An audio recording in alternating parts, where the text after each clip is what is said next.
तो next question है हमारा 9th, the instantaneous time find out करना है हमने उस करंट का जिसकी वैल्यू आई मैक्सिमम वैल्यू से हाफ है। ये गिवन कंडीशन है क्वेश्चन की। फाइंड आउट आपने क्या करना है, टाइम, और साइकिल करंट का याद रखिएगा AC है और ये उसकी मैक्सिमम वैल्यू होती है जिसे पॉजिटिव पीक वैल्यू कहते हैं और इसे नेगेटिव पीक वैल्यू कहते हो। और अब आप जनरल फार्मूला लिखें करंट का, that is equal to I is equal to I naught into sine of omega T.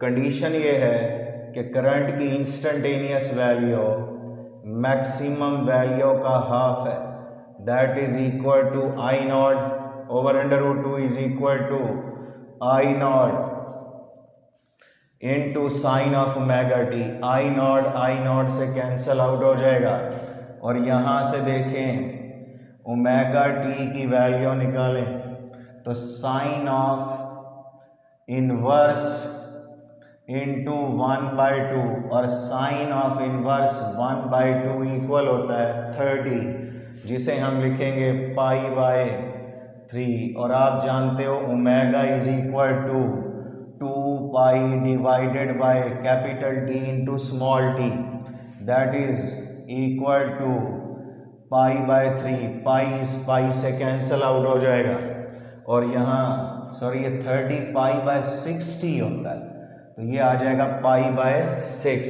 मतलब ये 60 है तो π/6 होगा।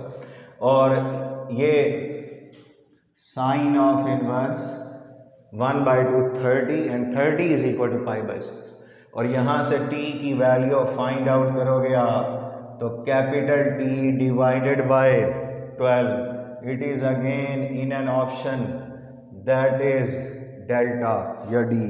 उसके बाद है the peak value instantaneous value and RMS value of current are equal at an angle of, आप जानते हो RMS value of current equal होती है I नॉट डिवाइडेड बाय √2, जबकि instantaneous value of current equal होती है I is equal to I naught sine of omega T. और आप जानते हैं साइन ऑफ के साथ जो ओमेगा टी है वो थीटा है।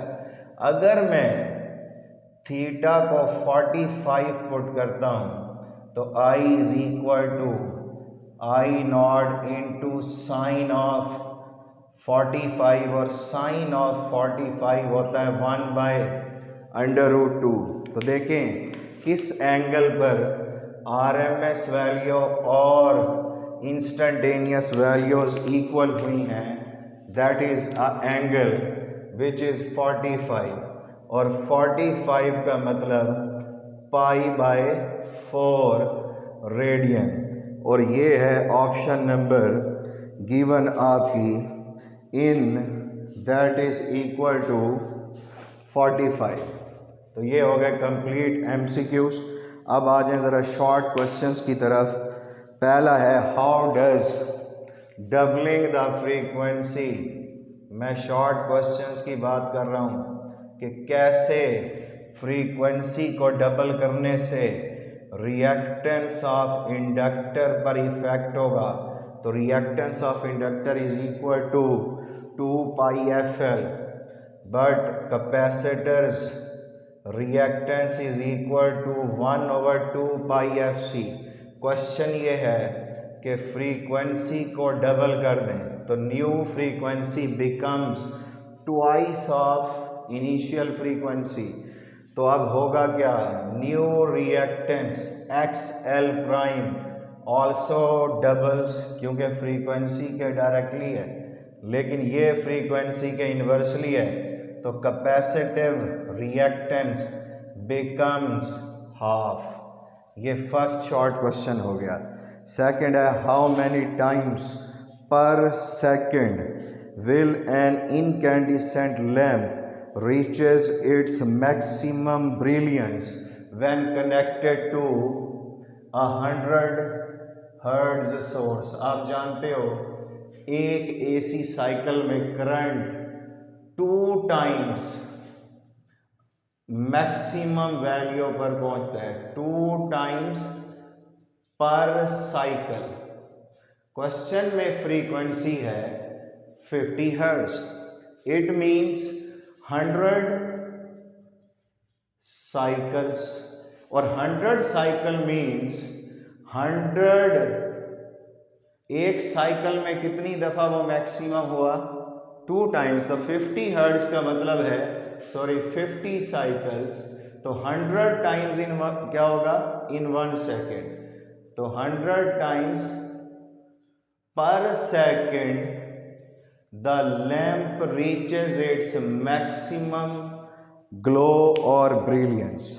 उसके बाद है what is meant by a choke coil is an inductor having inductance that is equal to mu naught n square over l into ए।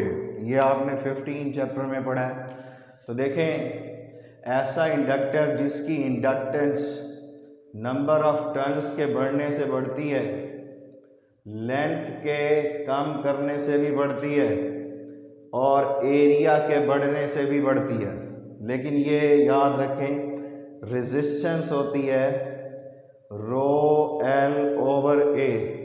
तो resistance is inversely proportional to area, जबकि जो inductor होता है उसकी या चॉक कॉइल का area हमेशा ज़्यादा होगा, इंडक्टेंस भी ज़्यादा होती है, नंबर ऑफ टर्न्स भी ज़्यादा होती हैं, लेकिन रेजिस्टेंस कम होगी, और जिसकी रेजिस्टेंस कम होगी वो पावर डिसिपेट भी कम करेगा।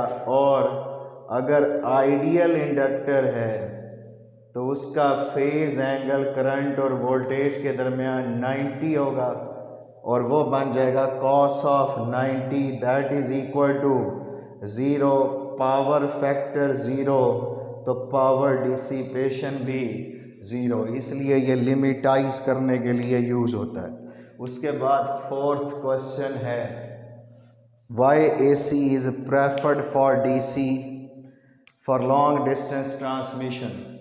एक तो ये याद रखें, AC इज इकोनॉमिकल, और दूसरा जो है ये लॉन्ग डिस्टेंस पर इसलिए भेजा जाता है बिकॉज पावर लॉस मिनिमम होती है इस करंट की, इसलिए हम इसे प्रेफर करते हैं। नेक्स्ट क्वेश्चन है what are the advantages of 3 phase of AC supply. तो सबसे पहले लोड 3 फेज AC सप्लाई से डिवाइड हो जाता है। नंबर 2, इससे नो लाइन इज ओवरलोडेड, कोई भी लाइन ओवरलोड नहीं होती। उसके बाद है